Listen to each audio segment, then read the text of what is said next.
Welcome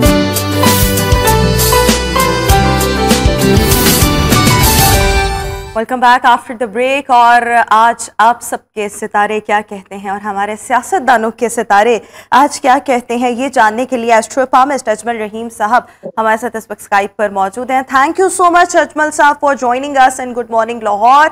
so quickly चाहूँगी आज मुख्तलिफ सितारों के हवाले से लोगों का दिन कैसा गुजरेगा, सो वो हम लाइन वाइज स्टार्ट हो जाते हैं, फिर ज़रा हम कुछ पॉलिटिकल पर्सनालिटीज़ पर आएंगे।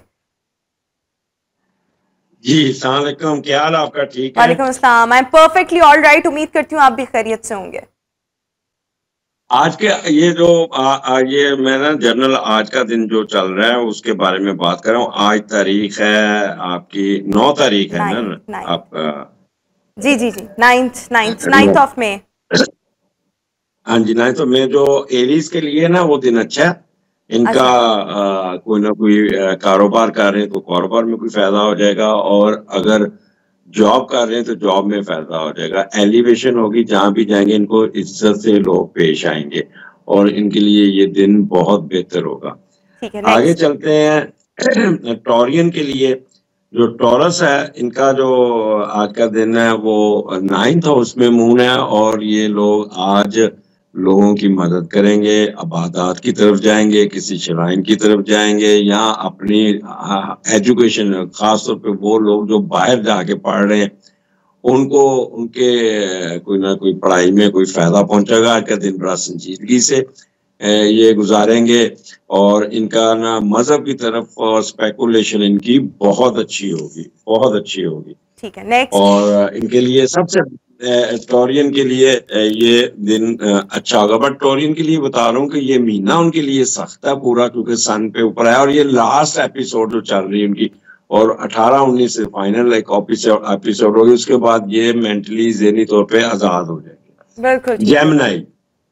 जेमिनी जो है ना, इनका वो जो चल रहा है वो 8वें घर में, और ये बड़ी संजीदगी से इनको थोड़ा सा आज का दिन मुतात हो के गुजारना। मुतात इस नजरिए से कि कोई रिस्क नहीं लेना, किसी से बहस मासा नहीं करना, कोई बात तूल नहीं देनी, नॉर्मल चलिएगा। जहाँ पे कोई आपको आउट चीज नजर आए या कोई मामला खराब होते नजर आए तो वहां से उसको वहीं पे निपटाने की कोशिश करें, उसको तूल ना दे, अदरवाइज बात लंबी हो जाएगी। ये जेमिनी की बात कर रहा हूँ। जी जी जी, नेक्स्ट कैंसर है। कैंसर के लिए बेस्ट टाइम है इनका। अगर किसी की सच्ची मोहब्बत चल रही है, उनकी आज डेट लग जाएगी। अगर उनकी यहाँ शादी तय हो जाएगी। अगर मियाँ बीवी हैं तो मियाँ बीवी में आज बहुत अच्छा इनके दरमियान होगा राब्ता, आपस में बहुत ही चोचले करेंगे।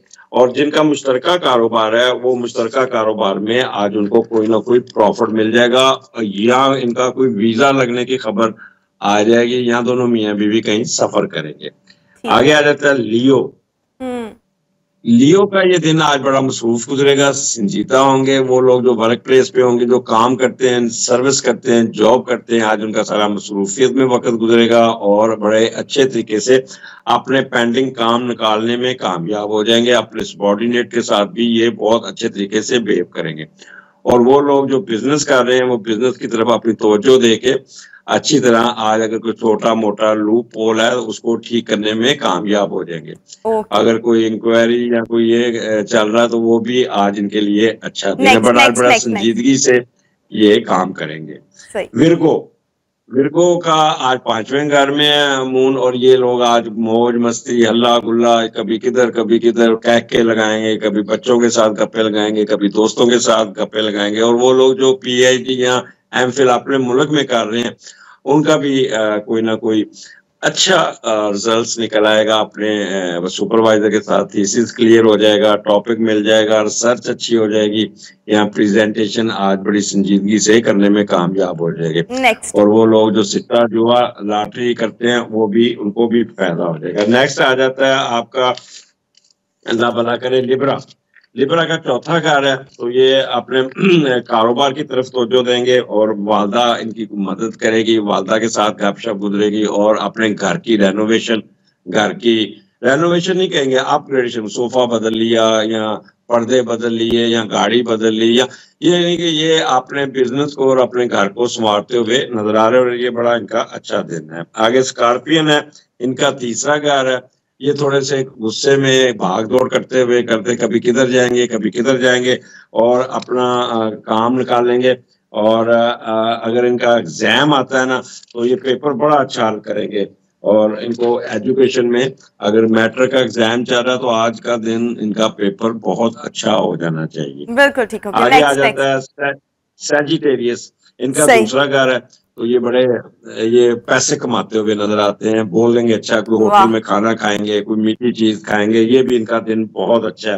कैप्रिकॉर्न अपने जाती कामों में मसरूफ रहेंगे और बहुत संजीदगी से चलेंगे। इनको कोई किसी का ध्यान किसी तरफ नहीं होगा, अपनी जात को ही देखेंगे और अपने रुके हुए काम निकालने में कामयाब हो जाएंगे। ठीक है। एक्वेरियन जो है ना वो खर्चे करते हुए नजर आते हैं, कभी कोई चीज खरीद ली, कभी कोई चीज खरीद ली, कभी खौफ में, कभी भाग दौड़ में, कभी इधर उधर, टिक के नहीं बैठेंगे, अपने प्रोफेशन की तरफ तवज्जो देंगे और अननेसेसरी एक्सपेंडिचर करते हुए अपना बजट खराब करेंगे।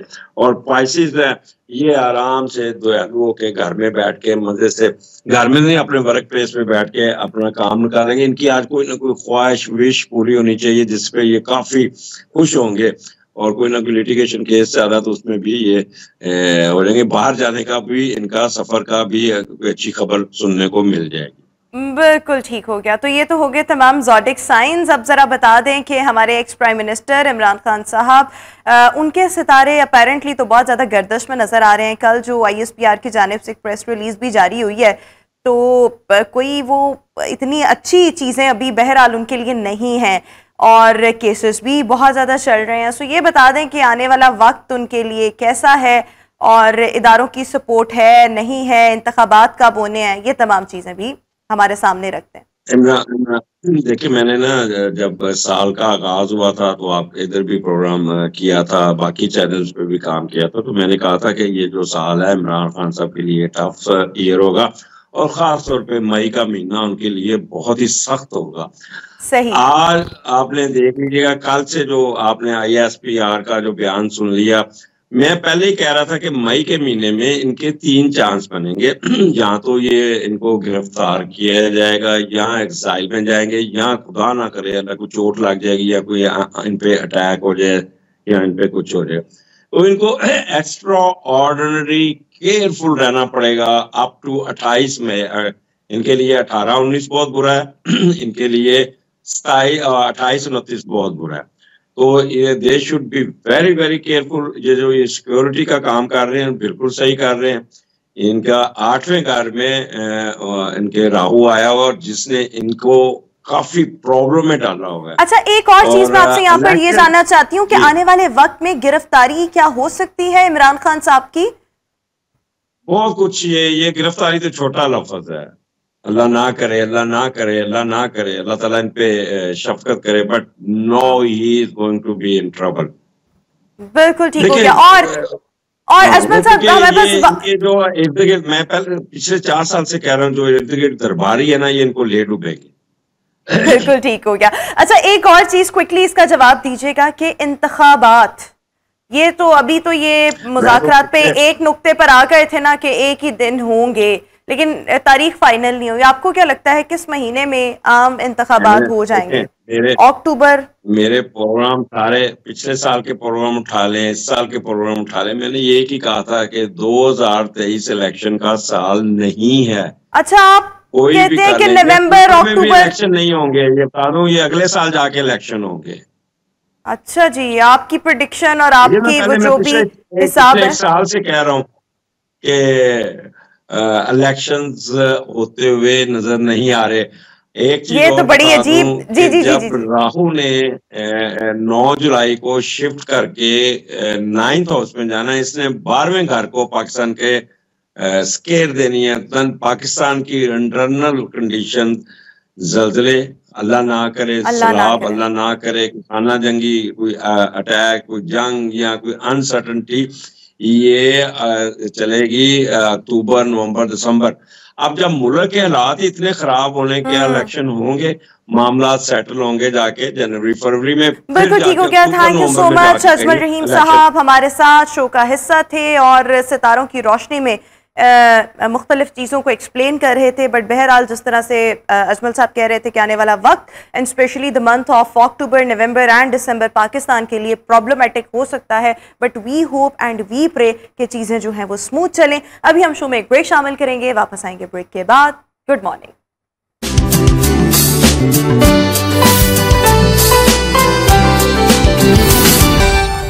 Welcome back after the break. और व्यूअर्स, अभी हम बात करना चाहेंगे कम उम्री की शादियों पर। पाकिस्तान में बेशुमार कवानीन बने, लेकिन बहरहाल ये चीज़ आज भी पाकिस्तान में एग्जिस्ट करती है कि कम उम्री में लड़कियों की शादियां जो हैं वो करवा दी जाती हैं। गो के केसेस में कमी आई है, लेकिन अभी भी पाकिस्तान के कुछ एरियाज़ ऐसे हैं, हम इंटीरियर सिंध की बात कर लें, हम जनूबी पंजाब की बात कर लें, इवन लाहौर के भी कुछ मतलब अगर हम देखें तो यहाँ से भी कुछ केसेस सामने आ जाते हैं जहाँ पर कम उम्री की शादियाँ जो हैं वो आज भी की जाती हैं।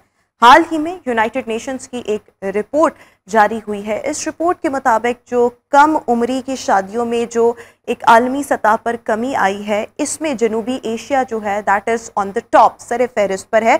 But still we need at least minimum 55 years to eradicate this problem from our society. 55 साल हमें लग सकते हैं इसको सॉर्ट आउट करने में, इसको कंट्रोल अभी भी करने में। सो अभी भी बहुत काम करने की ज़रूरत है। अच्छा, जब हम कम उम्री की शादी की बात करते हैं, पाकिस्तान में ये ऑलरेडी कानून है कि 18 साल से कम उम्र लड़के या लड़की की शादी नहीं हो सकती, लेकिन अभी भी बहुत से इलाके ऐसे हैं जहाँ पर ये शादी कर दी जाती है। ख़वातीन की जब हम बात करते हैं ना, लड़कियों की, बच्चियों की, तो होता क्या है कि जब उनकी 18 साल से कम उम्र में शादी की जाती है, so in majority of the cases जो लड़के की या मेल मेंबर की दूसरी तरफ से एज पर अगर हम देखें तो तकरीबन 40 से 60 साल तक का भी अक्सर फ़र्क जो है वो लड़का और लड़की के दरमियान, लड़का तो नहीं कहेंगे, मर्द और एक बच्ची के दरमियान इनफैक्ट देखने में आता है।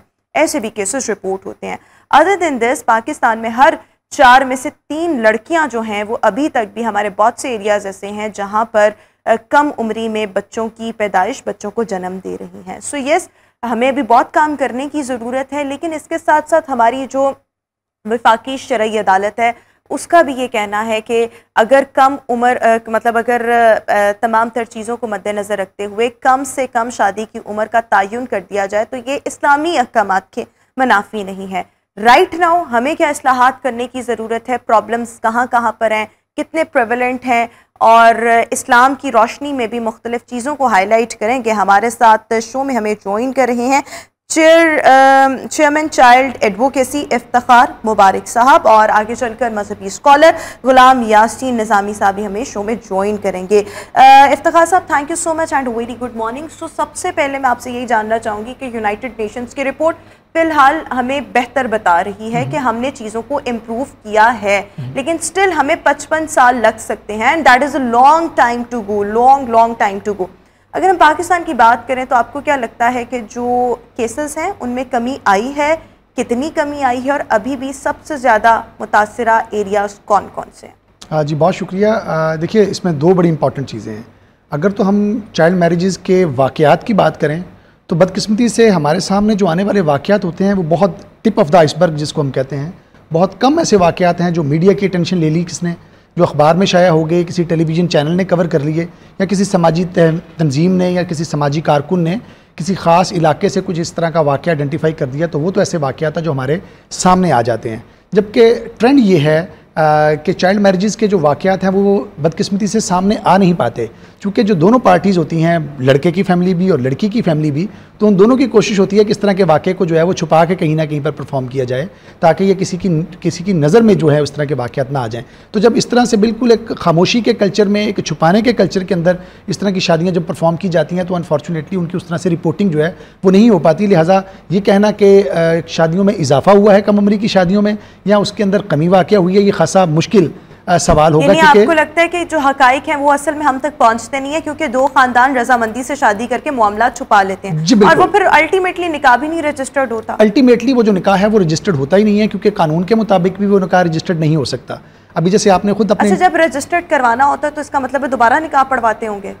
वो ये भी हो सकता है, उसके मुख्तलिफ तरीके होंगे, क्योंकि बहुत सारी जगहों के ऊपर जो है वो ये भी कल्चर मौजूद है कि लोग ये समझते हैं कि निकाह को रजिस्टर्ड करवाने की ज़रूरत सिरे से है ही नहीं है।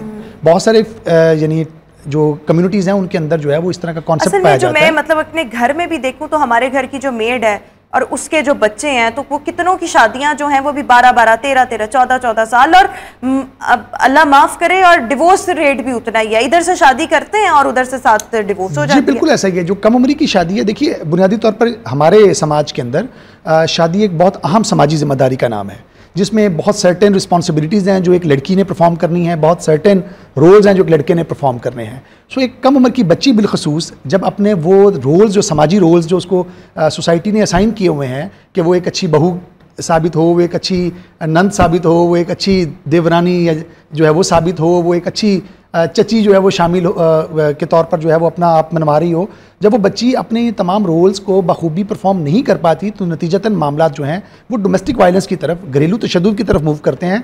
और जैसे आपने बिल्कुल दुरुस्त फरमाया कि अल्टीमेटली वो जो हमारे ख़ानदानी निज़ाम है उसको तोड़ते हुए डाइवोर्स की तरफ जो है वो डायमेंशन जो है वो निकल रही होती है। चीज़ के पाकिस्तान के कौन कौन से एरियाज ऐसे हैं जहाँ पर ये कल्चर अभी भी ऑब्वियसली एग्जिस्ट तो करता है बट ज़्यादा करता है? और इसके अलावा अगर हम फैमिलीज़ में देख लें तो कौन सी फैमिलीज़, जिस तरह से मेरे नज़दीक तो ये वो फैमिलीज़ जो मैंने अपने जो मेरे ऑब्जर्वेशन में लोग आए वो ये थे कि वो घरों में कामकाज करने वाले लोग हैं, उनको इन चीज़ की परवाह नहीं है कि बच्ची की सेहत पर क्या असरात होंगे, उसके कोई कानूनी राइट्स भी होंगे आगे जाकर या नहीं। वो इन चीज़ों से बियॉन्ड सोचते हैं, उनकी ये प्रायोरिटीज़ ही नहीं है।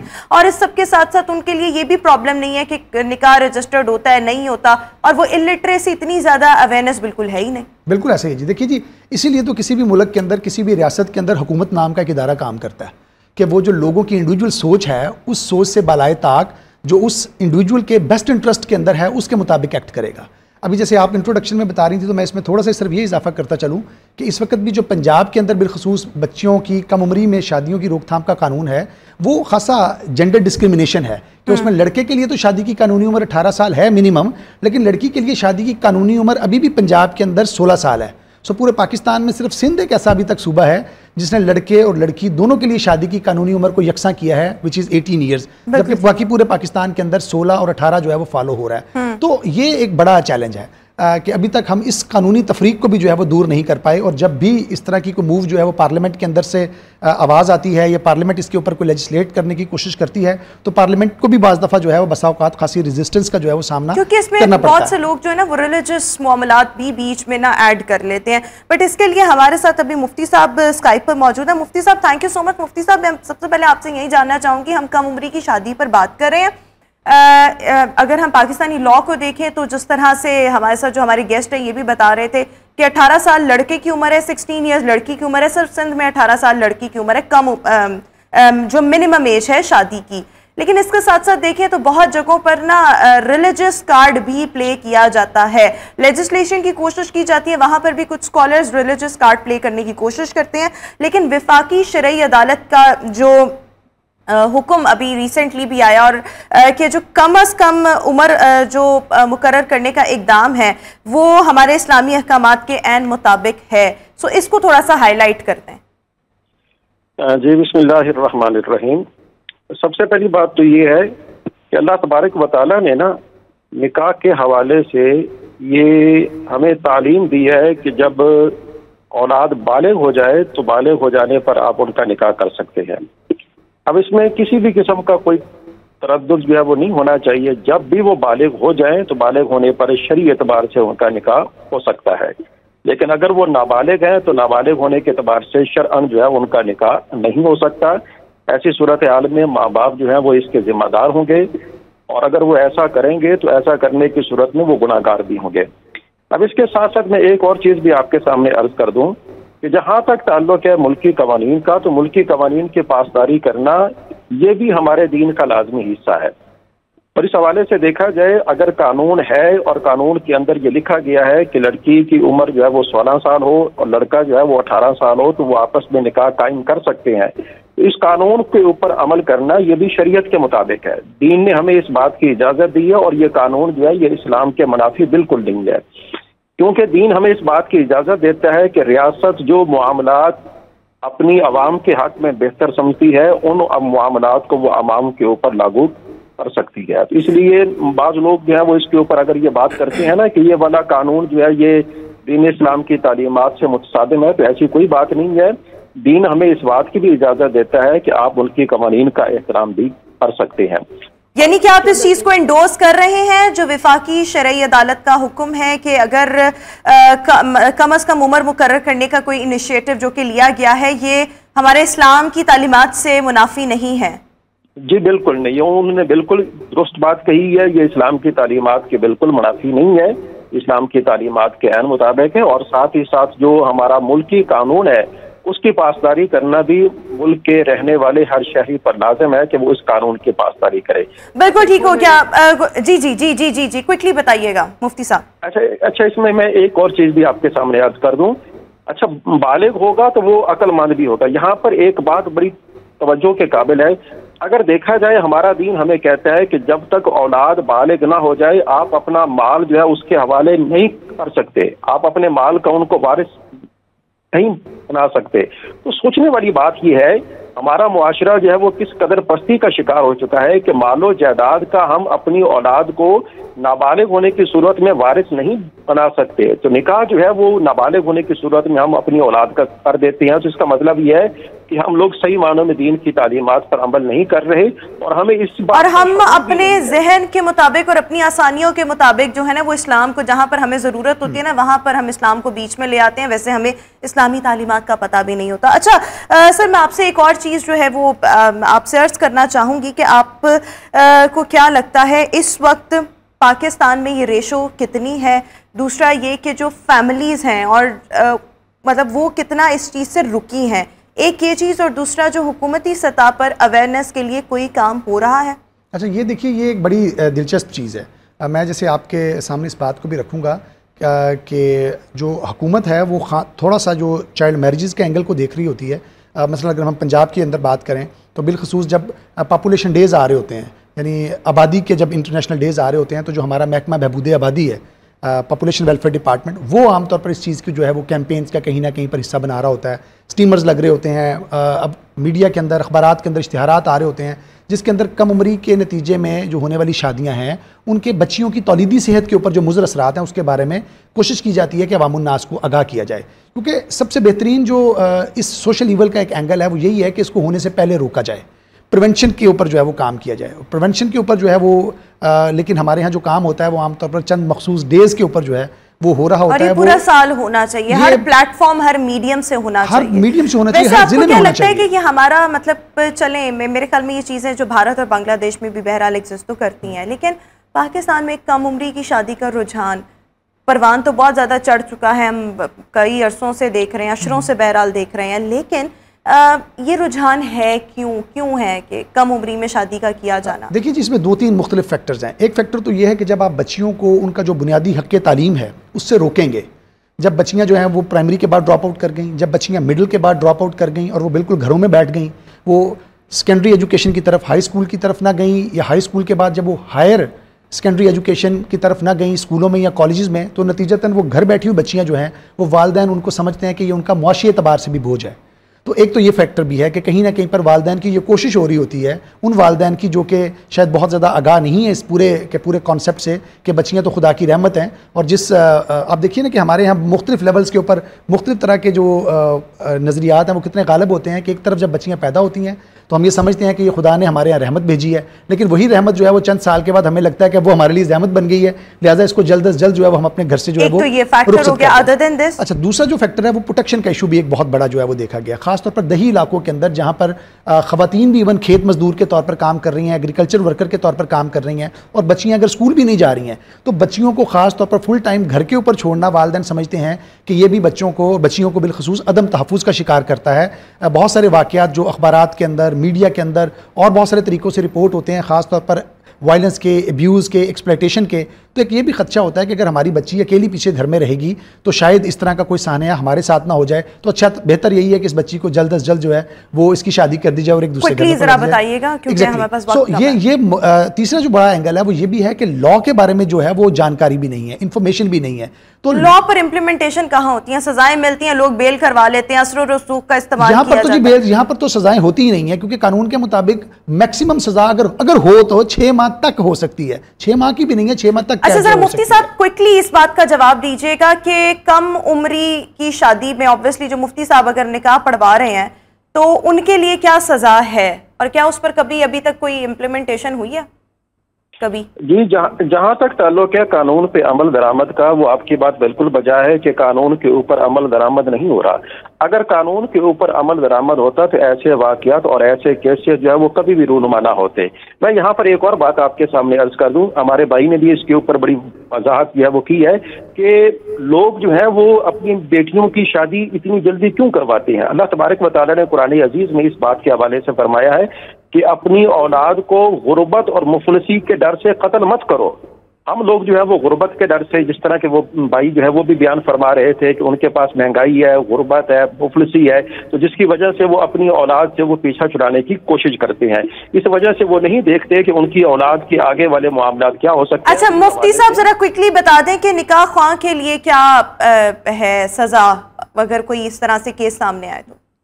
जी, मुल्की कानून के अंदर निकाह खान के लिए ये है कि उसे 1 माह की कैद की जाएगी और उसे 1000 रुपये जुर्माना किया जाएगा। और जो माँ बाप हैं उनके लिए शरीत और उनके लिए मुल्की कानून के अंदर ये सजा मुकर्रर की गई है कि 6 माह कैद किया जाएगा और उनको, और साथ ही साथ 50,000 रुपये उनको जुर्माना किया जाएगा। बिल्कुल ठीक हो गया। Thank you so much. Mufti Ghulam Yasin Nizami साहब हमारे साथ टेलीफोन लाइन पर मौजूद थे। और देखें सजाएं भी ऐसी हैं जिससे शायद किसी एक तो होंगी नहीं वो सजाएं इम्प्लीमेंट, और अगर हो भी जाएंगी तो वो 1 महीना और 6 महीना क्या कहते हैं और लोग छूट जाते हैं यहाँ पर, क्योंकि गांव देहातों में वो जागीरदारा ना कल्चर और वो असर रसूख इतना होता है, हर बंदे के कोई ना कोई कॉन्टैक्ट होते हैं। अव्वल तो ये चीज़ें इतनी हाईलाइट होती नहीं है।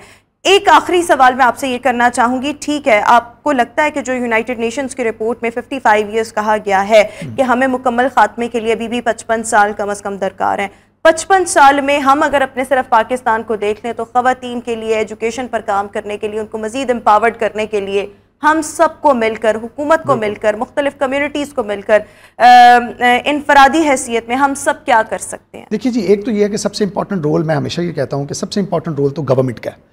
चाहे गवर्नमेंट जिस तरह की भी हो, हम उसको समझें वो स्टेबल है, वो स्टेबल नहीं है, लेकिन बहरहाल ड्राइविंग फोर्स पे तो वही बैठे हैं, तो ड्राइव तो वही करेंगे। सिविल सोसाइटी ऑर्गेनाइजेशंस, इंडिविजुअल लोग, ये सारे गवर्नमेंट के काम के अंदर उसके मुआवन तो बन सकते हैं, हम गवर्नमेंट के रोल को रिप्लेस नहीं कर सकते। तो सब तो पहले तो ये चीज़ है कि 2 तरह की स्ट्रेटजीज़ बनाने की ज़रूरत है, एक जिसको हम कहते हैं लॉन्ग टर्म स्ट्रेटजी और एक शॉर्ट टर्म स्ट्रेटजी। अभी इमीडिएटली क्या करना है और आने वाले सालों के अंदर क्या करना है, कोई कॉम्प्रीहेंसिव एक्शन प्लानिंग करने की ज़रूरत है। ख़ास तौर पर लड़कियों की जो सेकेंडरी एजुकेशन और जो हायर सेकेंडरी एजुकेशन है उसको ज़्यादा आसान बनाने की ज़रूरत है। लड़कियों के जो स्कूल्स हैं उसको घरों के ज़्यादा करीब करने की ज़रूरत है, क्योंकि आप ये देखिए कि जहाँ पर स्कूल घरों के करीब भी हैं दही इलाकों के अंदर, वहाँ पर अगर बच्चियाँ यानी अगर स्कूल मौजूद भी हैं और बच्चियों को अगर स्कूल को एक्सेस करने के अंदर खासा ट्रैवल करना पड़े, तो हमारे यहाँ तो लाहौर जैसे शहर के अंदर मयारी पब्लिक ट्रांसपोर्ट नहीं है, तो आप अंदाज़ा कर लें कि दूर दराज के इलाकों के अंदर, साउथ पंजाब के अंदर जो ट्रांसपोर्ट और ख़ास तौर पर पब्लिक ट्रांसपोर्ट है उसकी सहूलियात खासी मादूम होंगी। तो वो बच्चियों के लिए एक बड़ा चैलेंज और हर्डल होगा। लिहाजा ज़रूरी है कि बच्चियों के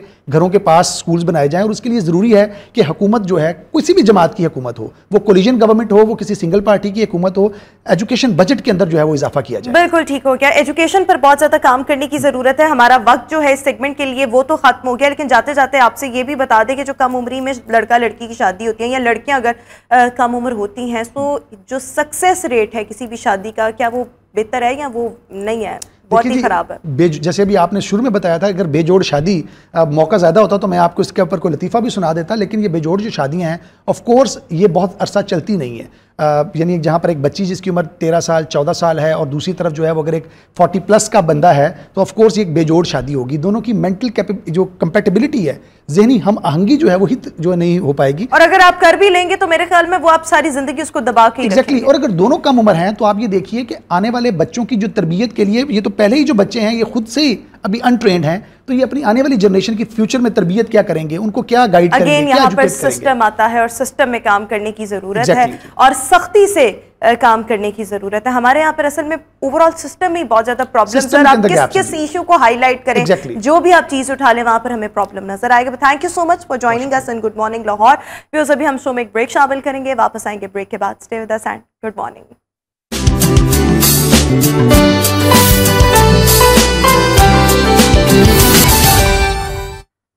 welcome back after the break. और व्यूअर्स, अभी हम बात करेंगे कि पंजाब भर में बहुत मैस लेवल पर एक प्रोग्राम इसका आगाज़ किया गया है, जिसमें अभी तक 10,000 के करीब जो वॉलंटियर्स हैं उन्होंने ख़ुद को रजिस्टर्ड करवाया है। बेसिकली जब हम इस प्रोग्राम की बात करते हैं तो ये हमारे निगरान सेटअप के जो सूबाई वज़ीर बल्दियात पंजाब के हैं इब्राहिम मुराद साहब, ये उनकी जानिब से इनिशिएटिव लिया गया है और बल्दियाती इदारों की मुआवनत के लिए बेसिकली ये इनिशिएटिव लिया गया है। जो वॉलंटियर्स हैं वो बल्दियाती इदारों की मुआवनत करेंगे।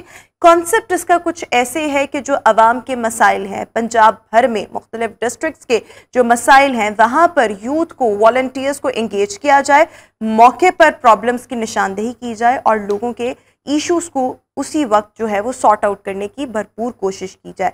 उसके लिए ये जो वॉलंटियर्स हैं ये अपना रोल प्ले करेंगे। इसी सिलसिले में आज हमें शो में ज्वाइन कर रही हैं हमारे साथ वॉलंटियर हैं इस प्रोग्राम का नाम है अब बल्दिया आपकी। सदफ कश्मीरी साहिबा हमारे साथ शो का हिस्सा है। Thank you so much Sadaf. So सबसे पहले मैं आपसे मतलब अभी ब्रेक के दौरान भी यही आपसे बात पूछ रही थी कि कोई भी इंडिविजुअल, कोई भी यंगस्टर या आप अगर हैं, क्यों इस प्रोग्राम को ज्वाइन करें? अच्छा, सबसे बेसिकली जो अगर मेरे से आप मेरा पर्सपेक्टिव पूछें या नौजवानों का पर्सपेक्टिव पूछें तो सबसे पहले जो एक चीज़ काउंट की जाती है वो ये होता है कि हर दफ़ा ये शोर मचाया जाता है कि यूथ की सुनी नहीं जाती। तो किसी भी मुल्क के लिए जो यूथ है वो कौमी असासा है और इब्राहिम साहब का जो विज़न है वो भी इसी चीज़ को आगे लेके जाने का है कि जी नौजवान आगे आएँ और हम उनको सुने, उनकी सजेशंस को, उनकी प्रॉब्लम्स को और फिर उसका सोल्यूशन निकाला जाए। तो अब ये जो प्रोग्राम है इसमें अभी तक हम 6,000 जो वॉलंटियर्स हैं उनकी रजिस्ट्रेशन कर चुके हैं और 10,000 हमारा टारगेट है और ये पंजाब का सबसे बड़ा जो नेटवर्क है वॉलंटियर्स का, ये वो प्रोग्राम है। अब रज़ाकार मेरे पास बहुत, क्योंकि रजिस्ट्रेशन हम कर रहे हैं और बहुत से क्वेश्चंस आते हैं, बहुत से फ़ोन कॉल्स आती हैं कि जी पूछा जाता है कि जी ये क्या है, किस तरह है। तो मकसद ये है इस सारी चीज़ को करने का कि हमारी डिपार्टमेंट जो म्यूनसिपल डिपार्टमेंट है वो एक बहुत बड़ा इदारा है और उसके अंदर बहुत सी जो सर्विसेज वो दे रहे हैं, जैसे कि सफाई सुथराई, सेवरेज का, कोई लैंड का इशू हो जाए, कुछ इस तरह के बहुत सारे जो उनके इशूज़ हैं। अब हर ज़िले पे क्योंकि हम ये नेटवर्क जो है ये बनाया जा रहा है, अब हर ज़िले से अगर देखें आप को 10-10, 15-15 या 20 एक ज़िले के से भी हमें रजिस्ट्रेशन आ जाती हैं। तो आप ये देखें कि उधर नुमाइंदे वो लोग होंगे जो कि आइडेंटिफाई करेंगे, जो सजेशंस देंगे मुल्क को बेहतर करने के लिए और वो सजेशंस बल्दिया के लोगों तक पहुंचाई जाएंगी या बल्दिया के लोगों जो इदारा है वो डायरेक्टली बिल्कुल डायरेक्टली उनके साथ इन्वॉल्व भी किया जाएगा ताकि वो बेहतर कर सकें इस चीज़ को। तो थोड़ा सा बस ये कि थोड़ा इंतज़ार करना पड़ेगा, थोड़ा पेशेंस रखना पड़ेगा क्योंकि अभी तो हम कैंपेन प्रोसेस में हैं। अभी हम ऑब्वियसली 10,000 का जो हमारा रिकॉर्ड है जो हम करना चाह रहे हैं वो एक टारगेट हम अचीव करेंगे तो उसके बाद इंशाल्लाह हम नेक्स्ट प्रोसेस में जाएंगे। आपने ऑब्वियसली यंगस्टर्स को अपने साथ एंगेज किया है, कुछ आपने प्रॉब्लम्स भी पूरे पंजाब के आइडेंटिफाई किए होंगे जिन पर काम होना बहुत ज़्यादा ज़रूरी है। So what do you think are those issues Punjab में? अच्छा, जो हमने वॉलंटियर का रजिस्ट्रेशन फॉर्म बनाया था अब उसमें हमने प्रॉब्लम्स ही उनसे आइडेंटिफाई कराई थी। हमने उनसे पूछा था कि आपको इश्यूज क्या है। अब सबसे ज्यादा जो इश्यूज हैं हर जिले के अकॉर्डिंगली, लेकिन मेन सारी चीजें वही हैं। किसी को रोड कंस्ट्रक्शन का इशू आ रहा है, किसी को स्ट्रीट लाइट्स का इशू आ रहा है, किसी की जगह पे वो रजिस्ट्रेशन ऑफ मैरिज सर्टिफिकेट्स उसका इशू चल रहा है कि जी वो वक्त पे नहीं मिल रहा उनको, उसकी रजिस्ट्रेशन का उनको पता नहीं है। देन फिर उनके इश्यूज ये हैं कि सेवरेज का निज़ाम बेहतर नहीं है, रोड्स बेहतर की जाएँ। ये सारी चीज़ें उनकी जितनी भी प्रॉब्लम्स उन्होंने आइडेंटिफाई की हैं वो ज़्यादातर यही हैं और वो चाहते हैं कि ये ज़्यादा से ज़्यादा बेहतर की जा सकें। बिल्कुल ठीक हो गया। अच्छा, ये अभी तो आपकी ये कैंपेन है ना सारी, लेकिन इसका आगाज़ प्रॉपर एज ए प्रोग्राम अब बल्दिया आपकी इस प्रोग्राम का आगाज कब से किया इंशाल्लाह जैसे ही हमारा 10,000 की जो, क्योंकि अभी 1 वीक जो है हमारा इंशाल्लाह कैंपेन का है, हम उसको कैंपेन रन करें और 6,000 हम टारगेट अचीव कर चुके हैं, मतलब 10,000 के करीब हैं हम। इंशाल्लाह वो हम जल्द से जल्द कवर कर लेंगे। जैसे हमने अपना टारगेट 10,000 हमने अपना अचीव किया तो इंशाल्लाह फिर उसके बाद ये सारे वॉलंटियर्स को बुलाया भी जाएगा और प्रोग्राम भी पूरा लॉन्च किया जाएगा जिसमें इनको सारा कुछ कितने अरसे का ये प्रोग्राम होगा, कितने अरसे जो है इसको लेकर चला जाएगा? अच्छा, जो वैसे तो क्योंकि लॉन्च किया जा रहा है, हम ये नहीं चाह रहे कि जी ये सिर्फ लॉन्च करें और उसके बाद इसको ख़त्म कर दिया जाए। हम ये चाह रहे हैं कि जितने भी वॉलंटियर्स हैं ये अटैच रहें, इनको सर्टिफिकेट्स मिलेंगे, इनको एक्सपीरियंस लेटर्स मिलेंगे, इनको एक्नॉलेज किया जाएगा, जितनी सर्विसेज हम देंगे प्रोवाइड करेंगे तो उनको इसका एक्नॉलेज किया जाएगा। कभी मतलब ये बहुत से लोगों का आजकल ये भी होता है कि अगर हम अपना टाइम इन्वेस्ट कर रहे हैं, हम अपनी एनर्जी इन्वेस्ट कर रहे हैं, कुछ प्रॉब्लम्स ऐसे होंगे, हो सकता है उनको मतलब नकलो हरकत के लिए फ्यूल भी उनका इस्तेमाल करे, तो ऑब्वियसली पैसा भी कहीं ना कहीं चाहे थोड़ा बहुत इन्वेस्ट हो रहा है, मॉनेटरी बेनिफिट जो है कोई बल्दिया के इदारे की तरफ से? अच्छा, अभी ये है कि फॉर एग्जांपल देखें कि ये सबके लिए ना हो, 10,000 लोगों के लिए ना हो, पर हाँ, कुछ लोगों जो, के हाँ लिए। बिल्कुल आपका क्वेश्चन मुझे समझ में आ रहा है, लेकिन अभी जो अब देखें ना, हर डिस्ट्रिक्ट 37 41 डिस्ट्रिक्ट हैं हमारे। अब हमने 41 डिस्ट्रिक्ट से वॉलंटियर्स को लिया है। अब हर कोई अपने ही डिस्ट्रिक्ट पे अपने ही लेवल पे काम करेगा और अपनी लोकल गवर्नमेंट के साथ करेगा। तो अभी शुरू में तो यही है कि हम ये चाहते हैं कि वो खुद आगे आएँ और कुछ करें। इंशाल्लाह जैसे जैसे आपको पता है जब प्रोग्राम आगे चलते हैं तो फिर कुछ ना कुछ आइडेंटिफाई कर लिए जाते हैं कि जहाँ पे जो वॉलंटियर्स बहुत ज़्यादा वर्क कर रहे होते हैं और लगता है कि ये पॉजिटिव इमेज क्रिएट कर पाएंगे तो हम उनको इंगेज कर लें। तो अभी तो ऑब्वियसली एक इनिशियल एक स्टेप है। Let's see. बट इसका कॉन्सेप्ट बेसिकली यही है कि आपके गली मोहल्ले या एरिया में जितने भी प्रॉब्लम्स हैं बल्दिया के लेवल के, स्ट्रीट लाइट्स हो गए, रोड के इश्यूज हो गए, सफाई सुथराई का मसला हो गया, के साथ अक्सर जो इश्यूज आते हैं उनको हाईलाइट किया जाएगा आम आवाम की जानिब से और उनको सॉर्ट आउट करने में जो ये वॉलंटियर्स होंगे बेसिकली ये हेल्प आउट करेंगे। अच्छा, एक तो ये कि वॉलंटियर्स की रजिस्ट्रेशन के लिए व्हाट इज द प्रोसेस, और इससे हटकर अभी एक आम आदमी है और उसने किसी वॉलंटियर के साथ कनेक्ट होना है तो वो किस तरह से होगा? अच्छा, अब ये है कि रजिस्ट्रेशन के लिए ये कि गूगल फॉर्म एक लिंक बनाया गया है और एक पोस्टर्स वगैरह जो हैं वो भी हमने डिज़ाइन किए हैं, वो भी हमने शेयर किए हैं, जिसके अंदर एक अगर खाली पोस्टर देखें तो उसमें वॉलंटियर्स का किरदार, वॉलंटियर्स की जिम्मेदारियां सब कुछ डिफाइन किया गया है और उसमें गूगल फॉर्म का एक बार कोड भी लगाया गया, उसको स्कैन करें और वो फॉर्म जो है वो क्लिक हो जाए, लिंक ओपन हो जाएगा। उसके अलावा ट्विटर्स पे हर जगह पे शेयर कर रहे हैं हम उनके ये वाली सारी चीज़ें। उनको सिर्फ आपने वो रजिस्ट्रेशन फॉर्म को आपने फिल करना है। जब आप फिल कर लेंगे उसके बाद एक ईमेल रिसीव होगी उन्हें, जिसमें उनको व्हाट्सएप कम्युनिटी एक डेवलप की गई है जो कि हर ज़िले की अपनी एक ग्रुप है व्हाट्सएप का, जिसमें वो जो वॉलंटियर्स हैं वो ऐड होंगे और फिर वहाँ पर जो है, और इब्राहिम साहब हर डिस्ट्रिक्ट के जो वॉलंटियर ग्रुप हैं उसमें खुद वो शामिल हैं। बिल्कुल ठीक। तो या आप इससे अंदाजा लगा लेना कि वो सुनना चाह रहे हैं और वो चाह रहे हैं कि पता चले, देखते हैं मसाइल हैं हाँ, मसाइल हैं क्या, तो वो खुद इस सारे को लुक आफ्टर कर रहे हैं। वी होप कि ये जो प्रोग्राम है और जिस विजन के तहत इसको स्टार्ट किया जा रहा है ये सक्सेसफुल हो। Thank you so much Sadaf for joining us in good morning Lahore. So viewers, इसी के साथ ही हमारा आज का शो अपने इख्तिताम को पहुंचा। इंशाल्लाह आपसे मुलाकात होगी अपने नेक्स्ट प्रोग्राम में। अपना बहुत सा ख्याल रखिएगा। मुझे दीजिए इजाजत। अल्लाह हाफिज।